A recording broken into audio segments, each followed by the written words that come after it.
મિત્રો, ઈશ્વરની સ્તુતિ કરીએ છીએ કે આજે ફરી એકવાર નવા વિડીયોમાં આપણે જઈ રહ્યા છે અને આપણે ગયા વિડીયોમાં પણ જોયું કે ઈશ્વરનું હૃદય એ મિશન અથવા સુવાર્તા પ્રચાર છે. એ ઈશ્વરનું હૃદય અથવા એ ઈશ્વરની અનુકંપા છે કે નાશમાં જતા લોકો એ બચી જાય. અને આમાં બે બાબતો જોઈ હતી અને પહેલી હતી કે સુવાર્તા પ્રચાર કરો અને બીજું સાક્ષીમય જીવન જીવવું. મિત્રો, સુવાર્તા પ્રચાર માટે અથવા સુવાર્તા આપવા માટે આપણામાં હિંમત હોવી જોઈએ, લીડર હોવા જોઈએ, સત્ય આપણી પાસે હોવું જોઈએ, આપણે કાર્યના માટે પ્રમાણિક હોવા જોઈએ, રાત દિવસ તેના માટે પરિશ્રમ કરતા હોવા જોઈએ અને સતાવણીનો સામનો કરવો, તેમજ ઈશ્વરને પ્રસન્ન કરવા, માણસને નહીં. એ વાત આપણે સુવાર્તા પ્રચારમાં જોઈ હતી. અને બીજી વાત કે સાક્ષીમય જીવન કે જેમાં ઢોંગ, ખુશામત કે લોભ હોવો જોઈએ નહીં, પણ એના બદલે આપણામાં નમ્રતા, પવિત્ર, ન્યાયી અને નિર્દોષ હોવું એ સંબંધી આપણે એ બાબતો જોઈ ગયા. અને આજના વિડીયોમાં આપણે બીજી બાબત જે શીખવા માંગીએ છીએ કે શિષ્યોની કાળજી કેવી રીતે લેવી. જ્યારે આપણે સુવાર્તા આપવા દ્વારા અથવા આપણા જીવન દ્વારા કોઈ પ્રભુની પાસે આવે છે અને પ્રભુનું બાળક બને છે, ત્યારે નાનું બાળક છે પ્રભુમાં, ત્યારે આપણે એની કાળજી લેવાની વાત આપણે શીખવા જે માંગીએ છીએ આજના વિડીયોમાં. જે પહેલો થેસલોનિકા એનો બીજો અધ્યાય છે, 7-8 વચન અને 11ના વચનમાંથી આપણને શીખવા મળે છે. અને મિત્રો, આ વાત આપણને શિષ્યોની કાળજી લેવાના માટે બહુ ઉપયોગી સાબિત થાય છે. 7 અને 8 કલમમાં કે છે માતાની વાત લખી છે કે જે કાળજી લે છે, જે પ્રેમ કરે છે પોતાના બાળકને, એની વાત લખે છે કે તમે માં જેમ પોતાના બાળકનું જતન કરે છે તેમ તમારે કરવાની જરૂર છે. મમતા રાખવાની જરૂર છે કે જેમણે આ જે થેસલોનિકીની મંડળીને માટે જે સુવાર્તા ટીમ છે એમણે જીવ આપ્યો અને એ લોકો એમના માટે પ્રિય હતા, તેમ આપણે પણ કરવાની જરૂર છે. મિત્રો, આ 7મી કલમની શરૂઆત થાય છે કે પણ શબ્દ એ વધારે ભારપૂર્વક દર્શાવવા માટે વપરાયો છે. અને બીજું અગત્યનું છે, અહીંયા ધાવમાં એટલે કે નર્સિંગ મધરની વાત કરેલી છે. આ કોઈ સામાન્ય નર્સ નથી, પરંતુ તે પોતાના બાળકને અત્યંત પ્રેમ કરે છે અને કાળજી લે છે. who only looks to give to her child. અને મિત્રો, આપણે પણ આત્મિક બાળકો જે આપણા દ્વારા થયા છે તેઓના માટે કરવાની જરૂર છે. મિત્રો, સામાન્ય નર્સ એ હોશિયાર અને કાર્યક્ષમ હોય છે, પરંતુ જે બાળકની માતા છે કુદરતી રીતે માતૃત્વ એણે ધારણ કરેલું છે અને પોતાના બાળકને માટે પ્રાકૃતિક પ્રેરણા ધરાવે છે. આગેવાને પોતાના સાથી વિશ્વાસીઓની સંભાળપૂર્વક કાળજી લેવાની છે, એમ આ વચન વર્ણન તમને શીખવે છે. માતા જે ખોરાક લે છે તેની સીધી અસર એ પોતાના બાળક પર થાય છે. જો યોગ્ય ખોરાક લેવામાં ન આવે તો તેની આડઅસર એ બાળક પર થાય છે અને તે બીમાર પડે છે. માટે વિશ્વાસી વ્યક્તિએ અયોગ્ય ખોરાક ન ખાવા માટે કાળજી લેવી જોઈએ. એનો અર્થ અહીં આત્મિક ખોરાક અને સમજની વાત કરી છે. જો આપણું જીવન એ આધ્યાત્મિક હશે તો આપણે આપણા દ્વારા જે પ્રભુની પાસે આવ્યું છે એને યોગ્ય શિક્ષણ, યોગ્ય આત્મિક ખોરાક આપી શકીશું કે જેથી તેની વૃદ્ધિ થાય અને એમ આપણે એની યોગ્ય કાળજી લઈ શકીએ. માતા પોતાના બાળકની કે છે હરેક પળ કાળજી લેશે. તે પોતાના બાળકને છાતી સરસો એ ચાપી રાખે છે, પોતાની પાસે જ રાખે છે કે જેથી એની યોગ્ય કાળજી લઈ શકે. એની શું જરૂર છે એ પ્રમાણે એની જરૂરિયાતને એ પૂરી પાડી શકે. એ જ રીતે વિશ્વાસી આગેવાને નવા વિશ્વાસીની સતત કાળજી લેવાની છે, તેને ઉત્તેજન પૂરું પાડવાનું છે. પ્રેરિતોનું કૃત્ય 20મો અધ્યાય અને 31મું વચન કહે છે, માટે જાગૃત રહો અને યાદ રાખો કે 3 વર્ષ સુધી રાત દિવસ આંસુ પાડીને દરેકને બોધ કરવાને હું ચૂક્યો નથી. મિત્રો, સુવાર્તા આપી એ સારી વાત છે, પણ સુવાર્તા આપીને મૂકી દેવાની વાત નથી, પણ એની યોગ્ય સંભાળ અને કાળજી લેવાની જરૂર છે. 8મી કલમ મુજબ પાઉલે કહે છે થેસલોનિકીના લોકો પ્રત્યે સ્નેહ અને પ્રેમ હતો અને પ્રેમ અને સ્નેહ બતાવ્યો. તેમણે ફક્ત સુવાર્તા આપી એટલું જ નહીં, પણ પોતાનું જીવન પણ આપી દીધું. જેમ યોહાન 3:16માં પ્રભુ ઈસુએ સમગ્ર માનવજાત માટે આપ્યું, તેમ પાઉલે આ મંડળીને માટે આપી કે જે સાચી સેવા લોકોને ઉત્કૃષ્ટ પ્રેમ કરવો છે, ઊંડાણથી અનુકંપા સાથે એને પ્રેમ કરવો, એને સ્નેહ કરવો, એની કાળજી લેવી, એ વાત અહીંયા આપણને શીખવા મળે છે. એટલે કે સાચો આગેવાન પોતાને અનુસરનારની આંતરિક અને આધ્યાત્મિક બાબતે કલ્યાણ થાય તેની યોગ્ય સંભાળ રાખે છે. આપણે યોહાન 15 અને 16 જોઈએ છે એ પ્રમાણે પોતાના મિત્રના માટે જીવ આપવો એ કરતાં મોટો પ્રેમ કોઈનો નથી. જે પ્રભુ ઈસુ ખ્રિસ્તે પોતાના શિષ્યો માટે કર્યું એ જ રીતે આપણે પણ આપણા દ્વારા પ્રભુમાં આવેલા લોકો માટે કરવાની જરૂર છે.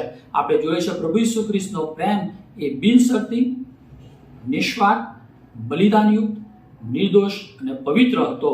એમ વિશ્વાસીએ જે આગેવાન છે, જે પ્રભુમાં વૃદ્ધિ પામેલો છે, આગળ વધેલો છે, એણે પ્રભુમાં જે નવા લોકો આવેલા છે એને આ રીતે પ્રેમ કરવાની જરૂર છે કે જે માતા કરે છે.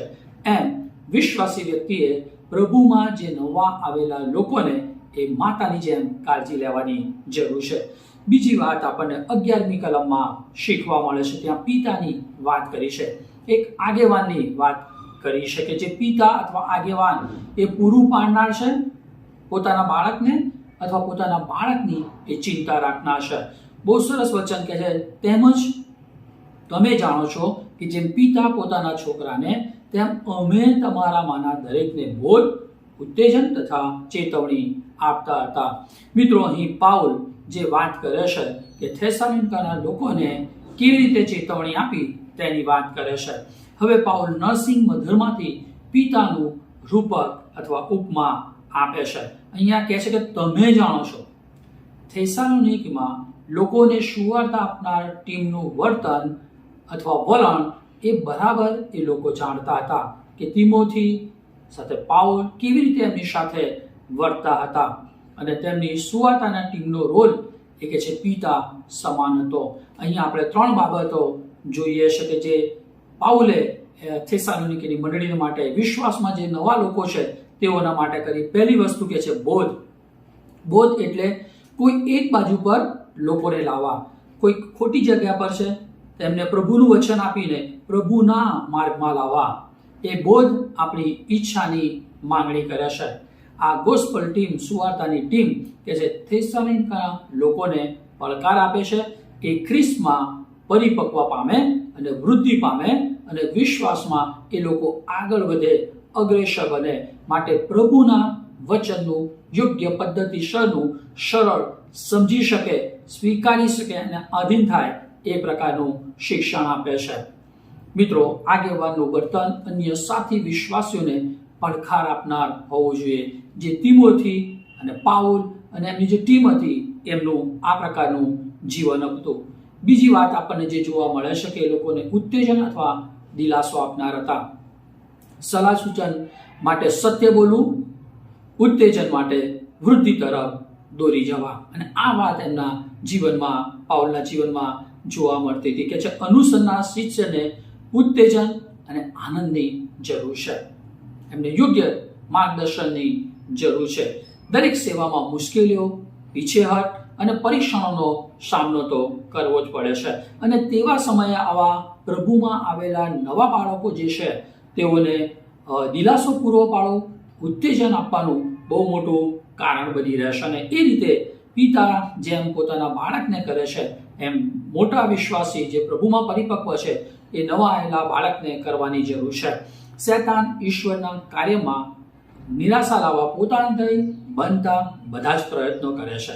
માટે વિશ્વાસીઓને પ્રભુના લોકો એ ઉત્તેજન પૂરું પાડે એ જરૂરનું છે.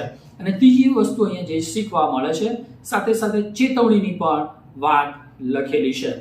અને ચેતવણી એ પરિપક્વતા માટે તૈયાર કરે છે. ચેતવણી પરિપક્વ ખ્રિસ્તી જીવન જીવવા માટે એક ચાર્જિંગ સમાન છે. જેમ મોબાઈલ ચાર્જિંગ વગર ચાલતો નથી, એમ ચેતવણી એ આપવા દ્વારા એ ઈશ્વરના બાળકને ચાર્જિંગ અથવા સતત પ્રભુમાં સળગતો રાખે છે.